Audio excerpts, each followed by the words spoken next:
안녕하세요. 캔들피그의 이런저런 시간입니다. 얼마 전 호주, 중국 간 석탄 사태나 최근 요소수 문제 등을 보면서 지금 세계화에 대해서 한번 생각해 볼 필요가 있을 것 같아서 오늘 시간을 준비해 봤는데요. 저희 채널을 오랫동안 듣고 계시는 분들은 아시겠지만 작년 코로나 이후부터 세계화 시대가 한계에 달했다는 이야기를 계속 해왔던 건 잘 아실 겁니다. 그 말에 대해서 동의하시는 분도 많이 계셨지만 수입을 못하냐 수출을 못하냐 잠깐 해외 나가는 거 제약이 따르는 것 뿐인데 너무 과장해서 말하는 거 아니냐고, 말하는 것처럼 세계화가 한계가 온 거면 이제 무역도 안 하고 자급자족하는 시대로 간다는 말이냐는 식으로 좀 극단적으로 받아들이시는 분도 계시더라고요. 제가 말하는 세계화가 한계에 달했다는 그 말을 다르게 말하자면 지금 세계화가 커질 만큼 커지다 정점을 찍고 방향성이 축소되는 쪽으로 돌아섰다는 의미도 있고, 그동안 세계화의 장점을 많이 누렸지만 이제 장점에 반해 단점이 본격적으로 부각되기 시작했다, 그런 의미로 하는 말이겠죠.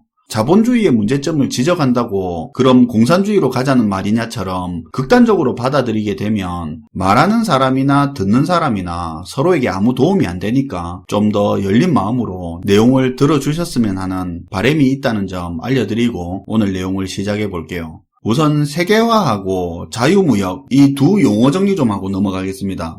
자유무역은 앞에 민간이라는 단어가 생략되어 있다고 생각하시면 더 쉬울 것 같은데요. 기본적으로 국가가 민간의 무역에 개입을 최소화하고 자유롭게 할 수 있도록 해주는 무역 형태입니다. 예를 들어 정부가 특정 국가하고 외교적인 갈등을 이유로 민간 기업들이 하는 무역에 간섭한다든가 혹은 자국의 산업을 보호한다는 목적으로 특정 국가나 특정 물건에 대해서 세금을 올려 수입품의 가격 경쟁력을 떨어뜨린다든가 기타 이유로 교역량을 통제한다면 이건 민간이 자유롭게 국제교역으로 물건 사고 파는데 방해가 되겠죠.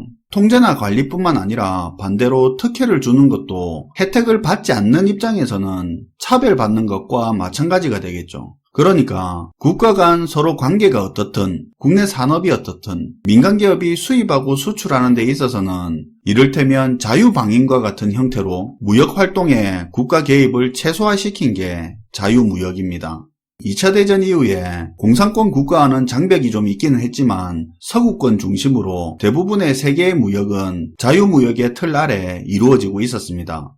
그럼 세계화 이야기도 해볼게요. 세계화를 자유무역이라고 생각하는 경우도 많은데요. 물론 세계화라는 게 자유무역이 바탕이 안 되면 어렵기 때문에 틀렸다고는 할 수 없습니다. 다만 세계화는 상품 교역 범위뿐만 아니라 좀 더 넓은 개념으로 서비스, 자본, 노동력, 기술, 정보에 이르기까지 국가를 자유롭게 넘나들면서 국가 간 상호 의존성이 확대되는 겁니다. 이게 뭐 정확한 의미기는 한데 좀 사전적인 의미가 있는 거고요. 조금 더 피부로 다가오게 이야기를 해볼게요.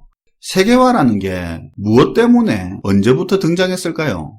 미국을 중심으로 서구권 국가에서는 2차 대전 이후 경제 발전과 함께 근로자들의 권익 향상으로 복리 후생도 좋아지고 인건비도 빠르게 올라갔습니다. 그러다 보니 1960년대쯤에는 많은 근로자들이 중산층의 대다수를 차지하기도 했죠. 근로자들 인건비도 오르고 하니 소비도 많아지고 풍요로운 시절을 보내고 있었습니다.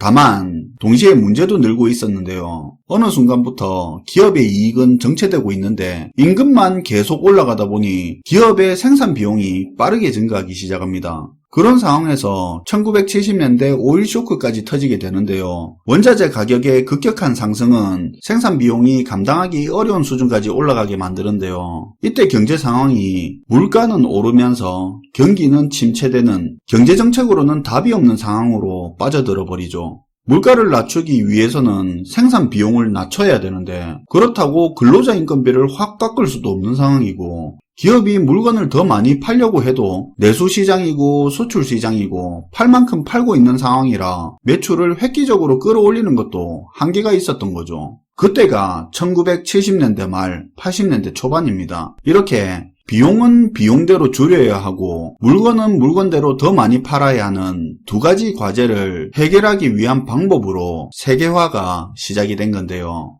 동유럽과 아시아 지역의 값싼 노동력을 생산에 활용해서 생산 비용을 낮추고, 그러면 또 이 국가들의 일자리도 늘면서 경제가 성장하니까 새로운 수요 시장이 만들어질 수 있었던 겁니다. 실제로 이렇게 되니까 생산 비용이 낮아져서 치솟는 물가도 잡을 수 있었고, 신흥국의 성장을 통해 기업들의 이익도 확대해 나갈 수 있었는데요. 이 세계화의 이론적인 배경에는 세계가 같이 물건을 만들고 세계라는 시장에서 같이 경쟁하자는 그런 내용이 깔려 있습니다. 무슨 말이냐면 국가마다 강점이 있을 거 아닙니까? 금융이 발달해서 자본을 잘 조달할 수 있는 나라가 있을 거고, 기술 수준이 높아서 설계 디자인을 잘하는 나라가 있을 거고, 인건비가 싸서 물건을 저렴하게 만들 수 있는 나라, 마케팅을 잘하는 나라, 각 국가마다 강점이 있을 텐데, 이걸 굳이 한 나라에서 다 해서 수출하는 식으로 하지 말고 마치 회사에서 각 업무마다 특화된 부서들이 분업으로 효율을 극대화하는 것처럼 세계가 분업해서 생산 효율성을 극대화하자는 겁니다. 예를 들면 한 물건을 만들어도 미국이 자본 조달하고 유럽이 설계하고 아시아에서 제작하는 식으로요.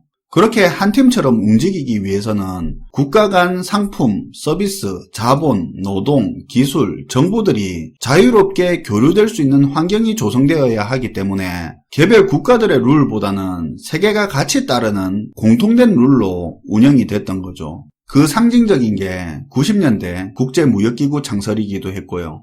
이런 세계화가 확대되는 환경을 활용해서 자국에 본사를 두고는 있지만 연구개발기지는 유럽, 생산기지는 아시아 이런 식으로 퍼져 있는 다국적 기업들도 세계화 시기 동안 많이 늘어났습니다. 아무튼 80년대 시작된 세계화는 90년대, 2000년대, 20년 이상 황금기를 누렸는데요. 국가 간 상호 연계성도 높아졌고 세계가 분업해서 효율적으로 생산되다 보니 좋은 상품이 시장에 저렴하게 공급될 수 있었습니다. 그러다 보니 세계 전체가 급성장하는 와중에도 물가가 크게 오르지 않았고요. 세계화를 하면서 효율성 높은 글로벌 공급망이 갖춰졌던 거죠. 그 속에서 우리나라도 세계화의 덕을 굉장히 크게 본 나라 중에 하나죠. 자, 그런데 이런 황금기를 누리던 세계화에 무슨 문제가 있길래 세계화에 한계가 왔냐는 건데요. 시작은 선진국의 일자리 문제에서부터 시작이 됐습니다. 기업들이 인건비 등 비용 지출이 큰 생산 부분을 저임금 국가로 옮겨버리거나 생산을 해외에 외주로 돌려버리면서 안정적이고 고용 창출이 높은 양질의 제조업 일자리들이 선진국 내에서 사라지기 시작합니다. 특히 미국 상황은 심각했는데요. 과거 세계 제1의 생산국가라는 말이 무색하게 제조업은 사라져버리고 고학력 고급 인력들에게만 유리한 금융, IT 업종 같은 것 빼고는 일반인이 갈 수 있는 일자리는 저임금 서비스직 일자리만 넘쳐나게 되는데요. 이런 국민들의 불만이 폭발 수준으로 커지면서 자국 산업을 성장시키고 보호하는 흐름으로 흘러가게 됩니다. 이를테면 해외로 나간 자국 기업들을 국내로 돌아오게 회유하고 압박하는 것부터 미중 무역 분쟁처럼 자국 산업에 영향을 주는 국가의 물건에 대해서 관세를 올려버리고 규제해버리고 하는 것 말이죠. 이거 자체가 이미 세계화에 금이 가기 시작한 겁니다. 그리고는 코로나가 터졌는데요. 이때 세계화의 취약점이 극단적으로 터져나왔죠. 세계화는 물건 하나를 만들어도 분업으로 여러 나라가 같이 엮여있는 구조인데 코로나로 한 나라에 딱 문제가 생겨 부품 하나 차질만 생겨도 완제품이 못 나오는 겁니다. 작년 케이블 관련 부품 하나 수급 차질 때문에 완성차 생산 라인이 멈추는 그런 상황을 실제로 봤었죠.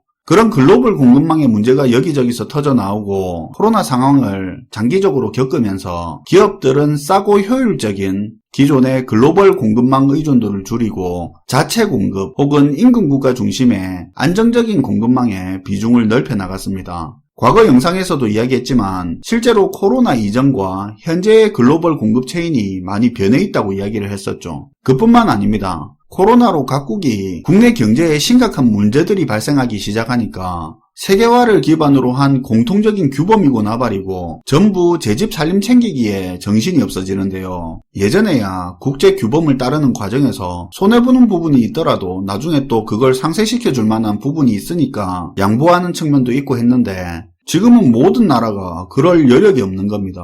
그 과정에서 국가 간 무역에 있어 갈등도 잦아지고 하면서 세계화 시대 동안 갖춰진 글로벌 공급망이 불안정해지는 거죠. 자, 근데 진짜 문제는 지금부터인데요. 크게 두 가지 문제가 있습니다. 첫 번째, 이제부터 본격적으로 생산 비용이 올라가는 겁니다. 지금까지 세계화로 가장 효율적인 공급 구조를 갖추고 있었습니다. 수출 수입하는 데 문제가 없었으니까 그냥 가장 싸게 잘하는 데서 공급하는 식으로 공급망이 형성되어 있었다는 이야기인데요. 이제는 국제 규범이 잘 안 먹히고 각 국가들의 개별적인 변수들이 자꾸 등장하다 보니까 좀 비싸더라도 안정적인 쪽으로 흘러가게 되는 겁니다. 당연히 비용이 올라가는 구조로 가겠죠. 안 그래도 세계적으로 돈 많이 풀린 것 때문에 물가 올라가고 난린데 거기서 기존 글로벌 공급망이 안정적으로 작동이 안 되니까 생산 비용이 증가하고 물가를 더 끌어올릴 우려도 크죠. 두 번째가 진짜 무서운 건데 세계화를 통해 세계가 분업을 했다고 했죠. 분업의 최대 단점이 뭡니까? 하던 일 말고 다른 일을 할 줄 모르는 거 아닙니까? 마찬가지로 세계화로 각 국가마다 경쟁력이 있고 잘하는 산업에만 에너지를 투입하게 되면서 나머지 다른 산업은 완전히 경쟁력을 잃어버리거나 사실상 소멸돼 버린 게 많은데요. 그거 기억나죠? 코로나 초기에 천하의 미국이 산소호흡기 회사를 가지고 있으면서도 생산시설이 국내에 없어서 산소호흡기를 당장 생산 못했던 상황이요. 이번 요소수 사태도 비슷한 겁니다. 국내에서 만드는 것보다 사다 쓰는 게 훨씬 효율적이니까 다 수입해서 썼는데 그러는 동안 국내 요소수 제조업은 쇠퇴하고 정말 아무것도 아닌 요소수 생산이 안 돼서 전국이 난리가 나는 지경까지 온 겁니다. 이번 요소수 사태가 세계화의 두 가지 약점이 그대로 노출이 된 건데요. 세계화는 국가 간 상호 의존도가 높은 특징이 있는데 중국과 호주 문제에 우리까지 피해가 온 겁니다. 중국과 호주의 갈등으로 중국으로 수입되는 석탄 공급이 줄어 석탄을 원료로 하는 요소 생산도 줄어들었습니다. 그러니까 중국은 요소 수출을 금지해버리는 거죠. 그것 때문에 우리나라 지금 난리죠. 높은 상호 의존도 때문에 생기는 문제입니다. 근데 만약 우리나라에 요소 생산하는 기업들이 있었더라면 이렇게까지 문제가 되지도 않았겠죠. 세계화의 두 번째 문제는 이겁니다. 세계화는 다른 나라보다 경쟁력 있는 산업만 집중하고 거기서 더 많은 부가가치를 창출합니다. 경쟁력이 떨어지고 부가가치가 낮은 산업은 외주를 주거나 그냥 수입으로 대체하는 게 효율적인 건 맞는데요. 그런데 그러다 보면 경쟁력이 떨어지는 국내 산업은 성장은커녕 자연스럽게 무너지면서 산업이 양극화됩니다. 만약에 붕괴된 산업 분야 품목은 전량 수입에 의존하게 되어버리는데